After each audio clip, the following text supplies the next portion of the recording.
Hi everybody, welcome back to the Millcreek Government Channel. I'm Phil Fatika. I want to introduce you to these two gentlemen who want to sign you up to play a game that's going to keep you so physically fit that you are just going to say, I am buff for life. It is called lacrosse. And say hello to Leo Williard and Todd Powers. Got the names right? You got it. Okay, and they represent MYAA, the Millcreek Youth Athletic Association. Lacrosse is on the rise. The next hot sport, or actually it's been hot, but nobody's known about it. And you guys are going to make it more popular. It's into the schools, it's into the colleges for sure, and these gentlemen run the program and they're going to tell you all about it. So Leo, let's start with you over here on the left. How'd you get involved? I am already on the board for MYAA through their baseball programs, and I really got engaged with lacrosse through my oldest daughter when she came through McDowell approximately 12 years ago. So you were married when you were 7, had a child? Okay. So I became engaged with the sport then, and I came to the conclusion that in order for this area to grow with lacrosse, it needs a youth program. Okay. And I went out and found Todd and his group. Okay. Before we get to Todd, kind of an interesting anecdote you had before we started taping. Your daughter is what, and she got a what because of what? My daughter is a teacher now, and she received her degree in chemistry and biology. Wanted to teach. I told her she was probably going to have to go out of state to find a job. And the first place she applied, she was hired. And I believe she was hired because she told them she could coach lacrosse. Yeah. And she is now the head lacrosse coach at this high school. That's a very saleable skill. Yeah. Now, Todd, you coach and played. And so you have a lot of talents that you bring to this particular moving lacrosse forward with the not only the MYAA but even into the high schools. You got an hour. Go ahead. An hour? Wow! If you want me to speak for an hour, 5 minutes preparation is all I needed, so that's perfect. If you want it shorter than that, I'll need 2 weeks to prepare. It's been a wonderful journey. It really has been a wonderful journey, and from lacrosse first putting down roots here back in 2000 to where we are now. Yes, the growth, I think you could only really describe it as being exponential. Well, you have to convince the parents that, of course, this is going to be okay. It's a rough sport, there's no doubt about it. You want to define it, you don't need a whole lot of equipment. The outlay of money is not that much. You can play in a standard football field. Just take it from there. So I want my son to play, what do I need? Phil, you need to buy him Absolutely. First of all, helmet, shoulder pads, arm pads, gloves, and a lacrosse stick. Of course, boys would also need an athletic supporter, protective cup, and appropriate footwear. But one of the things that's really been great about bringing an organization like MYAA into the fold of what we're doing, or maybe bringing lacrosse to MYAA rather, is with their backing, with their support, with their vision, we've really taken an approach of being able to try and get parents and kids involved as easily as possible. So when we first rolled out the MYAA program last year, it was important to all involved to make sure that we had a way to make it easy for parents to get equipment. So we actually, as an organization, purchased a substantial amount of equipment that then we rented out last year. Of course, the viability of that going forward is always something that will have to be considered, because when you're buying it in bulk, it's not inexpensive. But it's important to us to make sure that we can get that out there to the public. You can play this game year-round because you really could go in a gym and play. I mean, you wouldn't have to be restricted by the parameters of the football field. I mean, if you really do want to play, you can play inside of a gym. I know that's not the. I guess my point is, can you play year-round, or is it only limited to spring, summer, or do you compete too heavily against, let's say, baseball, football, or? Well, how do you wean them away from saying? I want to be the next LeBron James, or take your pick, NFL quarterback. Right. Our approach is pretty straightforward. We're not trying to have lacrosse replace a sport, and I know that's sometimes a concern, especially as we've had conversations with coaches of other sports, or even when we've tried to get into other schools here locally. That a common pushback will be, hey, you're going to take our baseball players away, or you're going to take away somebody else in a competitive sport, and that's certainly not the approach. Our position is that there are those kids, boys and girls, girls that are going to love whatever sport that they choose to play, and that's great. That's wonderful. Those aren't the kids that we're trying to attract to lacrosse. Likewise, by the same token, is once kids get an opportunity to play this game, we know there are kids that are going to be equally passionate about this game, and those are the kids that we're trying to get to. And I like what you said earlier, excuse me, about your daughter was playing. No, geez, I think you ought to do this. She said, no, I want to go do that. And played it in college. You played it in college? I did. And where? Grove City College. And is it more popular at the college level? Is it going downhill into high school? Is it actually migrating high school up to college? Is it going both ways? I would say at this point it's going both ways. I think that there was probably a time where it'd be very easy to say that this was a high school driven program, really in the mid-Atlantic states and northeastern states. Is it more popular in the eastern states and the same? Historically, it has been. Yeah. You mentioned before we taped, if you watch ESPN and go from there near spring, I think it is. Absolutely, Memorial Day. If you want a good taste of what what the sport is like and played at a very high level, just Google the NCAA men's and women's lacrosse championships. There's a full schedule that takes place over Memorial Day weekend. It's really impressive to watch. A lot of fun, fast-paced, high energy, high scoring. Really something to watch if you want a good example of how the game is meant to be played.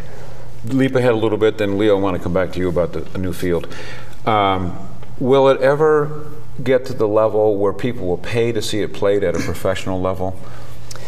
Well, they do that now.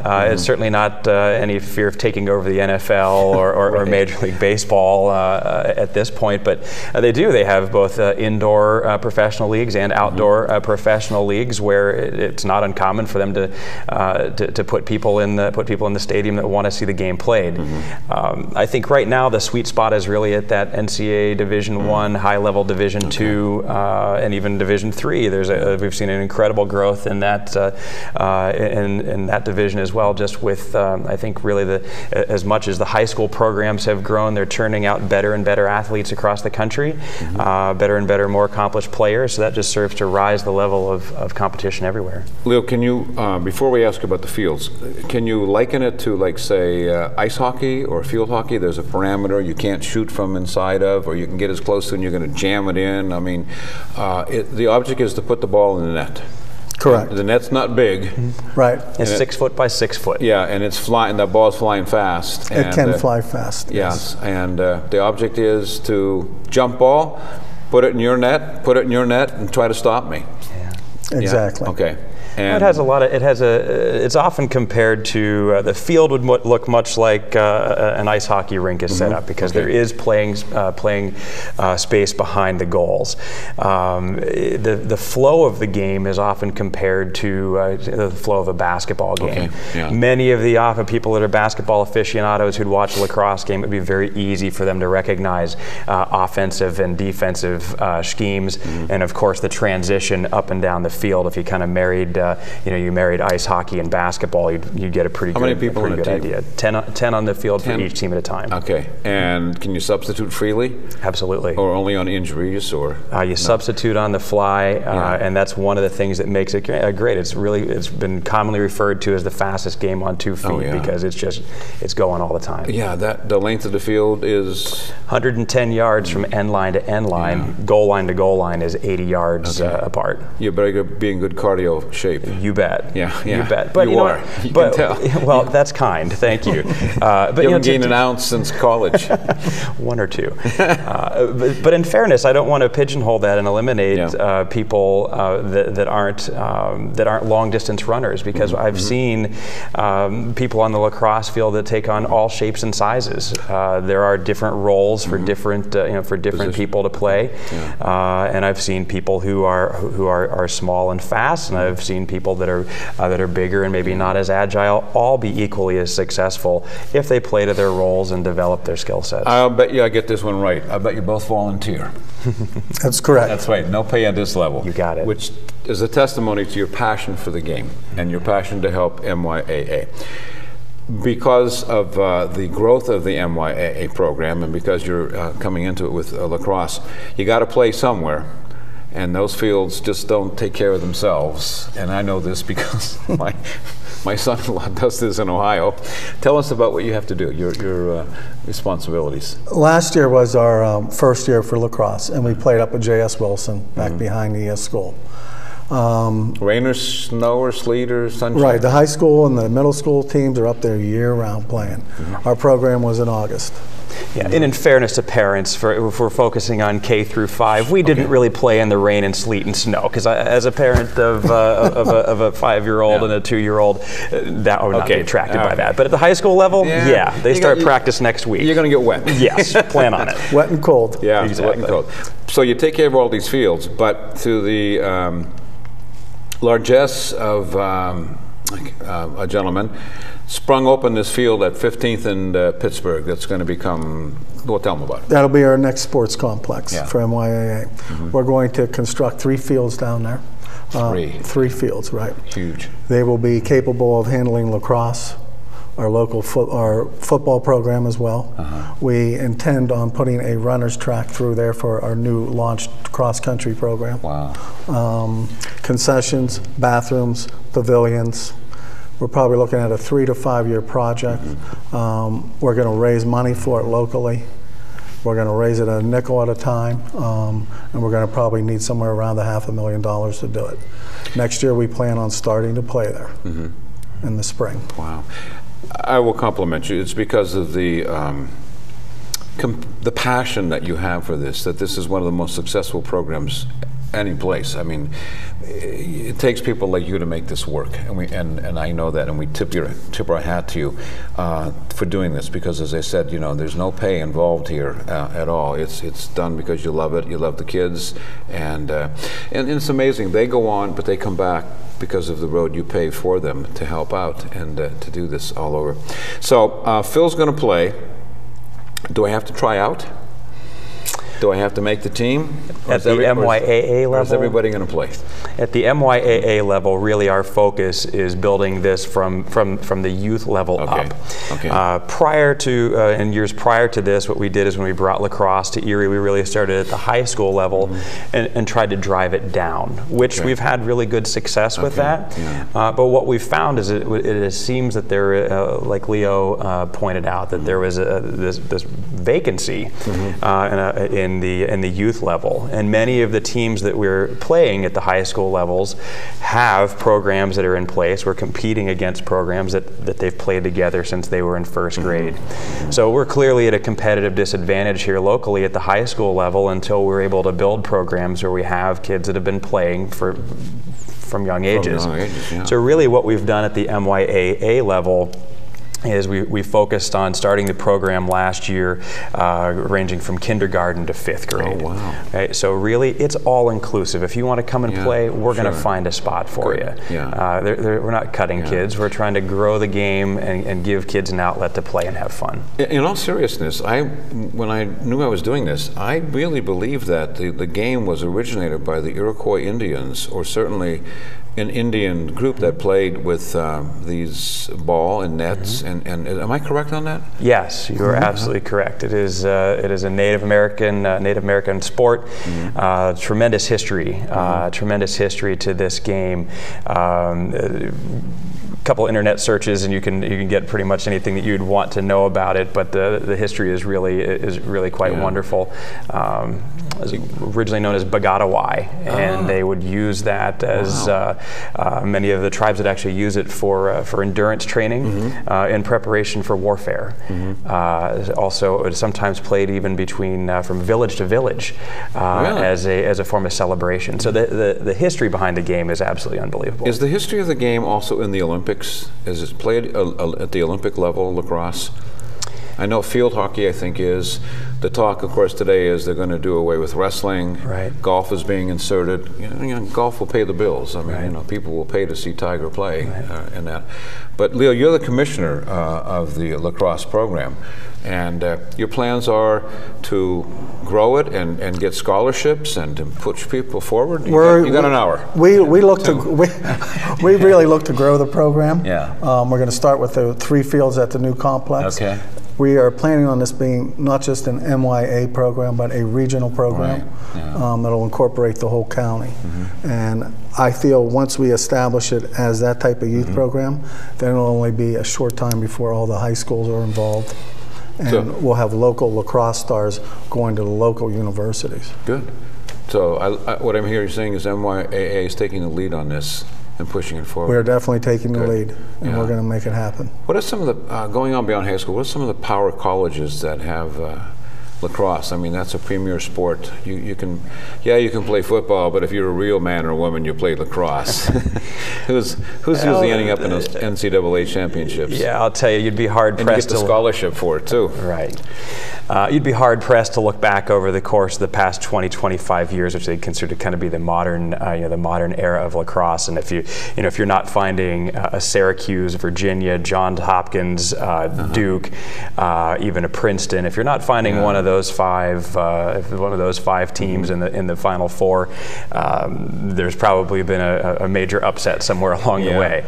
But what's interesting to watch is, as much as those teams are preeminent teams, they're identified as being powerhouses in the sport, you've seen a lot of other programs that have risen to be able to come and be competitive.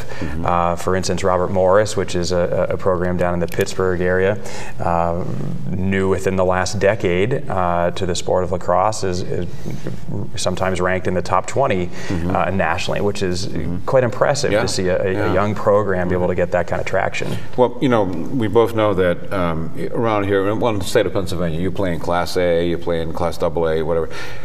Would lacrosse be able to cut across that? Would you still play against those teams that are about your population, where the schools go? I mean, because you get, like in wrestling, you get small schools, they're always tough, It doesn't matter how big your school is. Wrestling seems to be an equalizer. Or I could be wrong on that, but so would you, McDowell, let's say high school, would they have to play Prep or Meadville or some place in Pittsburgh, for example, or could they play Vincent, East, Northeast, Harbor Creek, Fairview? Is that a possibility? You're looking for that? Well, the way that it has worked is it's just been within the last 5 years that PIAA has actually taken over ownership, for lack of a better term, of high school lacrosse. Prior to that, it was actually a self-governed, kind of a self-governed program.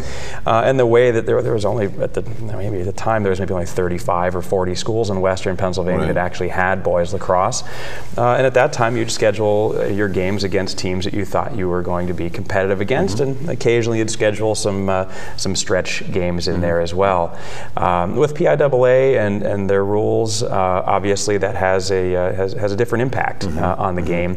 As it is right now, the agreement between the schools and the PIAA was that they were going to still allow them to choose whether they wanted to be considered to be a Division I team or a Division II team within PIAA. There has been talk, though, as you referred to, as to going to that more traditional style 5A, 4A, 3A, and so on, which as I mentioned, that would put us at a little bit of a competitive disadvantage. And by us, I would mean McDowell Prep here locally, Fairview as well, Meadville up and coming. These are all programs that, based on school size, when you start to go to the Pittsburgh area and compete against those teams, a lot of those 5A, 4A schools have programs that are, again, literally kids playing together since they were in kindergarten. Sure. Oh, yeah. So that's, again, a motivation for us to... But it is a motivation, You're the nascent, you're the group that's going to begin it all. You're the group that's going to, the seed from which all of this will sprout, Anything that we didn't touch on, I just want to give you that. I do want to emphasize that we have the girls program as well, and 2 entirely sets of rules. Okay, and what are the rules? The rules difference between girls and boys is? I will defer to Mr. Powers on that differential. Where's Nadia when I need her We do have help? a girls president. Now who's Nadia? Nadia is the president of the MYAA Girls program and lacrosse player extraordinaire. Okay. I'd be hard pressed to really fully comprehend the rules of the girls game, and as crazy as this sounds, it's almost as if when they decided on how these rules were going to work out, as they took a group of guys and a ball and a stick and put them in a room, and a group of girls and a ball and a stick and put them in the room and said, okay, figure it out. Figure it out. So a lot of it has to do with the contact. contact. Contact. With the girls program, they wear less equipment, and the rules state that they would have less physical contact. Although most of the girls that I know and the way they play the game, it is still a very aggressive game. When I've seen it on TV, like you said, on ESPN, looks about equal to me. You know, Yes, you got some mighty good people in there, absolutely, throwing around some mighty good moves. You know, I mean, no quarter asked, no quarter given. And that's exactly right. Exactly right. Probably the other major difference too would be kind of the flow of play. The flow of play. The girls' game would be probably what many purists would consider to be probably more of the natural state of the way that the game was intended. With the guys' game having evolved over the years, and the You started playing how old? Well, I didn't start to play until college. Oh, really? But I first saw the game. In high school. I went to the Mercersburg Academy. I ran track, and I always heard all this fun going on a field over there as I just kept running in a circle. And finally got an opportunity to learn a little bit about the game, and after that, I was hooked. I was hooked. Yeah, it just seems that if you played in college, you still want to continue doing that. Do you still play? Is there still like a league that's not sanctioned, but you and the boys get together, or you and boys and girls get together? Absolutely. I like to get out in the field as often as I can, although it hasn't been as much lately. I think you do reach... Leo's going to join you, he said. That'd be great. I'd love it. But no, goalie? We could do that. Forward? I would love to play. Would you? Oh, yeah, absolutely. Yeah. I know that it's a very physical game. You have to be in incredible shape, I know. I mean, you can ride a bicycle at the gym for 3 miles a day like I do, but then you can run up and down the field and play lacrosse, and that's a whole different cardio experience. Keep in mind, there's a lot of substitutions. Oh, thank you. There's a lot of substitutions. So when you're tired, we're going to substitute on the way to offense, not on the way to defense. Again, Leo and Todd, Leo Willard and Todd Powers both represent MYAA Lacrosse. Phone numbers to call, people to see, volunteers to ask for. You got about a minute and a half. Just make your best spiel. Leo, you first, and we'll give you Todd the last word. You can reach us through www.myaa.com. That'll link you to MYAALacrosse.com. Okay. All the information is up there. If you want to reach me personally, feel free to call me at 881-5392. Super. Good. Todd? Leo, you said it best. MYAALacrosse.com. That's it. That's really the heart of really our communication for the lacrosse program. Certainly MYAAsports.com is an important important one to know as well. But if you want to know what's going on in the lacrosse world, you need to reach me, Leo, Nadia, coaches, volunteer coaches. Absolutely, this is an impassioned plea. Really, the only thing that could possibly prevent us from fulfilling this mission, from fulfilling our vision, is having enough qualified or even unqualified. We'll train them. Listen, we're talking about kindergartners through 5th graders. As a parent, we're only one day ahead of them as it is anyhow. I can keep you one day ahead of them on the lacrosse field. It's not that difficult. So parents, former players, we want you involved. Great advice. Thank you for being here. My pleasure. Thank you for being here. We'll see you on the field. Does it have a specific name, the field? Or is it just called the field? It is called the field. The field. We'll see you on the field. We'll see you on the field with the lacrosse. Spears was the name of the team you coached? Well, I've coached the Erie Spears and the McDowell Trojans as well. So congratulations. Thank you. Thanks for joining us. We'll see you next time. Take care.